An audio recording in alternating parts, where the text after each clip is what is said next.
Salut à tous, c'est encore moi, Patrick Duval. Je vous rappelle que sur ma chaîne, je parle de tout ce qu'on peut faire soi-même. Abonnez-vous si vous aimez bricoler, il y aura plein de choses intéressantes. Et maintenant, passons directement au sujet de cette vidéo. Pour gonfler les ballons gonflables, alimenter l'aquarium en air et pour d'autres raisons, un mini-compresseur peut s'avérer nécessaire.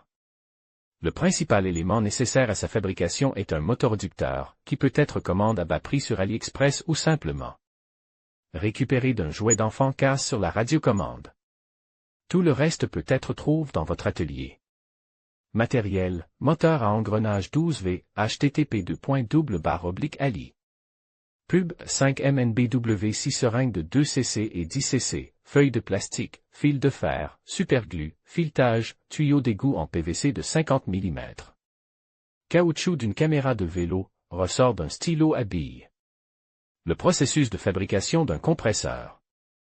Pour le compresseur, vous avez besoin d'un moteur d'appoint. S'il y en a un petit au départ dans le réducteur, il faut le remplacer. Ensuite, il faut couper la partie centrale de la seringue. Ce sera le manchon du compresseur. Il faut meuler le piston en caoutchouc pour qu'il glisse dans le manchon avec moins de résistance. La tige de la seringue située derrière le piston est coupée et l'œillet est découpe dans la croix. Un disque dont le centre est perce d'un trou et découpe dans une feuille de plastique. Il doit être monté sur l'axe de la boîte de vitesse. Un trou du même diamètre que l'œil du piston est perce dans le disque plus près du bord.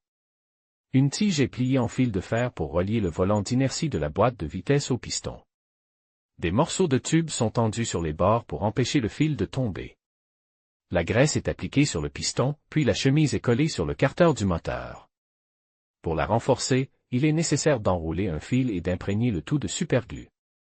Le carter du compresseur est découpé dans un tuyau d'égout en plastique. Il faut ensuite fabriquer un bouchon à partir d'une feuille de plastique. Dans ce dernier, un trou est découpé sous le diamètre du manchon. Les fils sont soudés au contact du moteur. Il faut maintenant découper une fenêtre de visualisation dans le boîtier. De l'intérieur, il doit être scellé avec du plastique transparent, découpe dans un flacon de produits cosmétiques ou de produits chimiques ménagers. Le compresseur muni d'un bouchon est inséré dans le boîtier et colle en retrait de 10 à 20 mm. Le bouchon est également collé sur la face arrière, mais à partir du bord. Un trou doit être pratique pour faire sortir le câble d'alimentation. Ensuite, un autre bouchon est découpe. 2 trous y sont pratiques.